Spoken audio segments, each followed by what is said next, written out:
नवमांश बनाने की हम ये विधि बताएंगे। ये हमारी लगन कुंडली है। इस लगन कुंडली से हमने नवमांश बनाना है, यानी कि D9 चार्ट बनाना है। तो D9 चार्ट बनाने के लिए हमें सबसे पहले क्या चाहिए, हमें इस लगन कुंडली में यानी कि जन्म कुंडली में जो भी ग्रह बैठे हुए हैं उनकी हमें डिग्रियां चाहिए, कितनी कितनी डिग्री पे कौन कौन सा ग्रह बैठा है। तो ये हमने सारे ग्रहों की डिग्रियां नोट कर ली।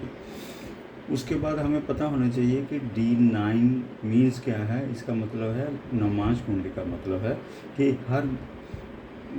हर जैसे एक भी ग्रह है तो उसका ये 30 डिग्री चलता है, 30 अंश तक चलता है एक राशि इसमें, एक घर में। तो उसके हमने 9th भाग करने हैं, 9 भाग पार्ट करने हैं। और ये देखना है कि जैसे ये सूर्य है, ये बैठा तो मेष लगन में है, लेकिन इसका असली पोजीशन क्या है, रियल पोजीशन क्या है। लगन कुंडली हमारा बाहरी शरीर है और नवमांश हमारा क्या है, ये अंदरूनी। हम अंदर से क्या हैं, बाहर से तो हम ये हैं, ये जो हमें बाहर से लिपापोती करके हमारा शरीर बना है, ये है हमारा, ये है। और अंदर का हमारा अंतरात्मा, हमारा मन, हमारी आत्मा क्या है, हमारा अंदर से क्या विचार रखते हैं, ये हमारा नवमांश हमें बताता है। तो नवमांश में हमें 9 पार्ट करने पड़ते हैं 30 डिग्री के। तो फर्स्ट पार्ट 3 डिग्री 20 अंश, और ये 3 अंश 20 कला, और सेकंड पार्ट 6:40, थर्ड 10 डिग्री तक, फोर्थ 13 डिग्री 20 अंश 13 अंश 20 कला। इसको हम डिग्री को अंश को डिग्री बोलते हैं इंग्लिश में। फिफ्थ पार्ट हमारा 16:40, सिक्स पार्ट 20 डिग्री तक, सेवन्थ पार्ट 23 डिग्री तक, और 8th पार्ट 26:40 तक, और 9th पार्ट 30 का, यानी कि 3:20 पे एक हमारा पार्ट कंप्लीट होता है। तो इस फार्मूले के हिसाब से हमने ये देख लिया कि लगन अगर 3 डिग्री चला है तो वो पहले पार्ट में ही आगे जाएगा। सूर्य 12 डिग्री चला है तो ये 4th पार्ट में आगे जाएगा। चंद्र 3 डिग्री चला है तो ये फर्स्ट पार्ट में आगे जाएगा 3:20 पे।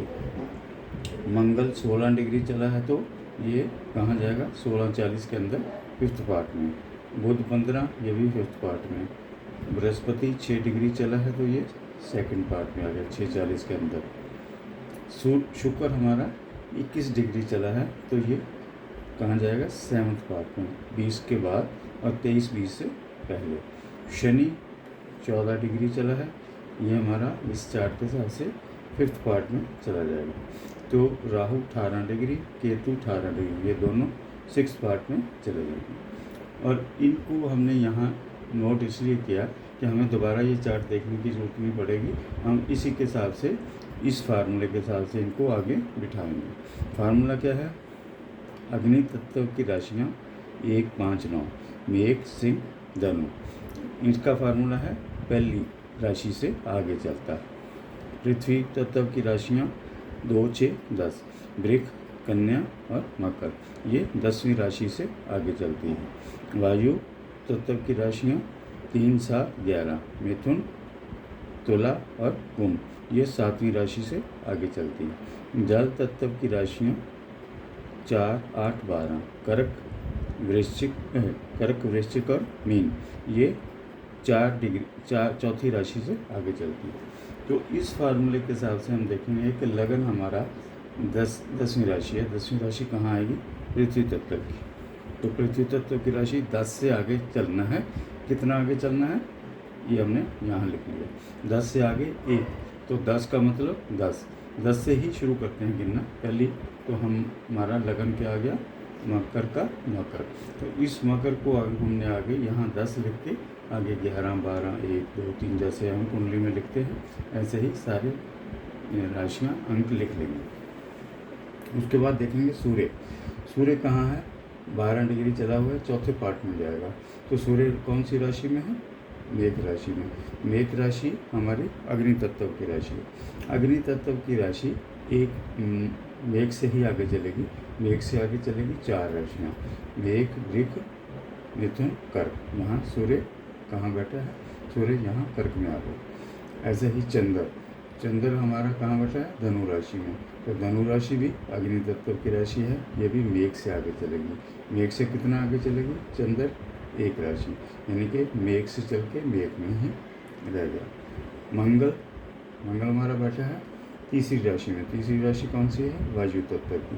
वायु तत्व की राशि तुला से आगे चलती है। तो मंगल कितना तुला से आगे चलेगा? 5 राशियाँ। 7 से चलना शुरू हुआ, 7, 8, 9, 10, 11 में जाके मंगल बैठ गई, यानी कुंभ राशि में। बुध कहाँ बैठा है? बुध हमारा मीन में बैठा है। तो बुध को 5 राशि आगे चलना है, और मीन राशि कहाँ आएगी? जल तत्व में। जल तत्व कर्क से आगे चलना है, 4 राशि से आगे 5, 4 से 1, 2, 3, 4, 5। तो बुध हमारा वृश्चिक में आ गया। ऐसे ही बृहस्पति 2 राशि आगे चलेगी। कहाँ से? बृहस्पति बैठा है हमारा 8 राशि में। तो 8 राशि भी जल तत्व की राशि है। 4 से आगे 2 राशियाँ, 4 और 5, बृहस्पति सिंह में आ गए। तो ऐसे ही हमारा शुक्र है। शुक्र दूसरी राशि में बैठा है। दूसरी राशि पृथ्वी की है, और ये मकर से आगे चलना है।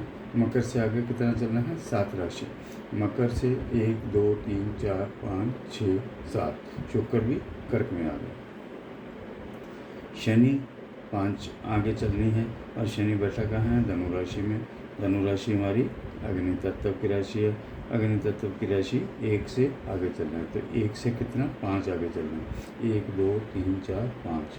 तो 5वीं राशि में शनि बैठ गया। राहु कहाँ है?